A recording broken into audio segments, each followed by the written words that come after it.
Bonjour!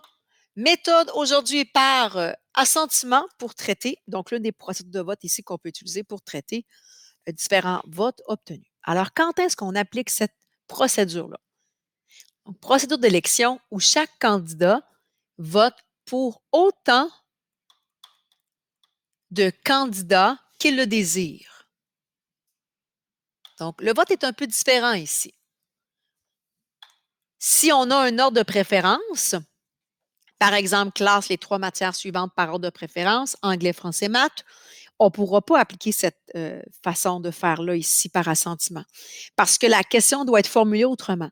La question doit être formulée pour que la personne puisse voter pour autant de choses, autant de candidats qu'il le désire. Par exemple, la question pourrait être la suivante. Vote pour tes matières préférées. Et voici les choix possibles, français, anglais, maths. Et la personne va pouvoir voter pour autant de matières qu'il le désire. Donc, moi, je pourrais seulement préférer mathématiques, donc répondre seulement maths. Mon voisin à côté pourrait dire, ben moi, maths, français, anglais, je les aime les trois, donc je vote pour les trois systématiquement. Donc, quand la question est formulée de cette manière-là, on peut appliquer, en fait, on doit appliquer la méthode par assentiment. Comment on fonctionne?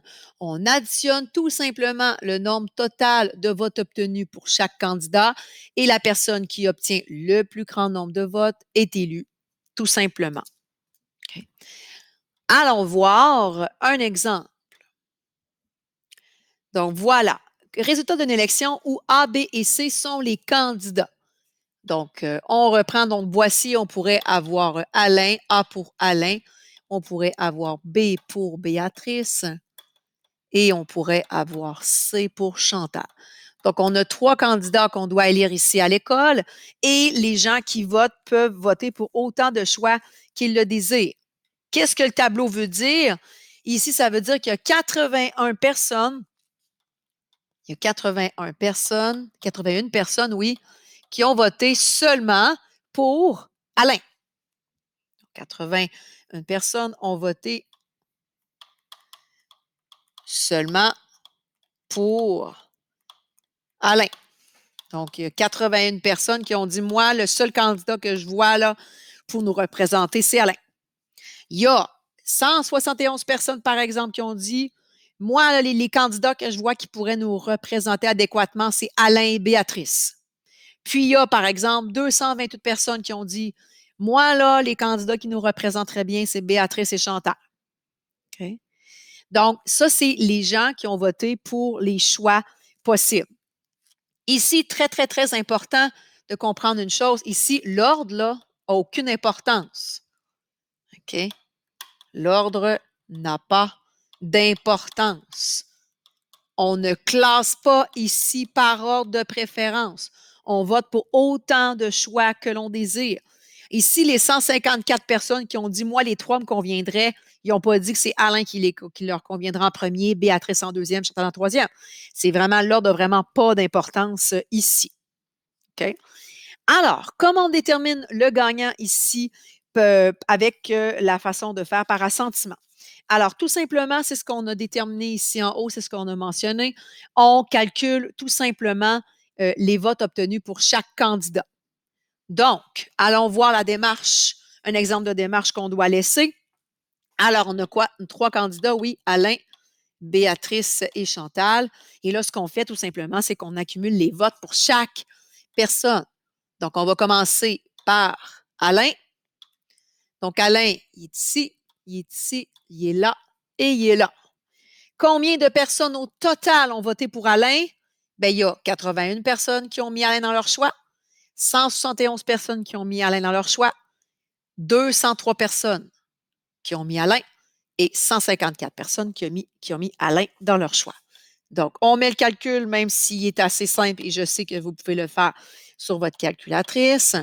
Donc, 81 plus 171 plus 203 plus 154. Au total, ça fait 609 personnes qui ont dit que Alain, ça faisait leur bonheur.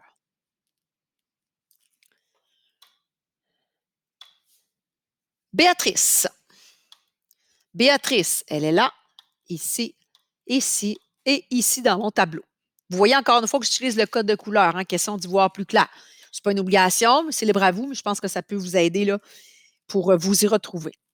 Donc, 90 personnes ont mis Béatrice dans leur choix. Ici, il y en a aussi 171. On a 228 personnes. Et finalement, on a 154 personnes qui ont mis Béatrice dans leur choix. Au total, ça fait 643 personnes qui ont mis Béatrice dans leur choix. Et finalement, Chantal. Donc, on a Chantal. Chantal, dans mon tableau, elle est là. Alors, Chantal a obtenu, il y a 73 personnes qui ont mis Chantal. Ensuite, 203, 228 et finalement 154. Si vous faites l'addition de tout ça, vous allez obtenir 658 votes au total qui ont mis 150, voilà, 150 votes pour, 158 votes, oui, pour Chantal. Qui gagne l'élection? C'est la personne qui a le plus de votes, tout simplement. Donc ici, pardonnez-moi, ici, qui a obtenu le plus de votes? 609, 643, 658.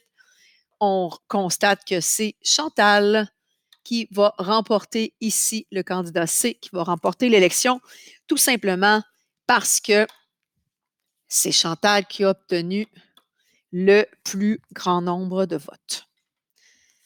Alors voilà pour ce qui est du vote par assentiment. Ce qu'il faut se rappeler, c'est que le vote par assentiment, là, pour l'appliquer, il faut absolument que la question soit formulée d'une manière précise. Il faut offrir à la personne qui répond autant de choix possible dans sa question et non lui demander de classer par ordre de préférence quelque chose ou quelqu'un ou des candidats. Donc, à retenir pour ce qui est de la méthode par assentiment de cette manière-là. En fait, c'est dans ce contexte-là qu'on doit l'appliquer. Alors voilà, bon travail pour la suite.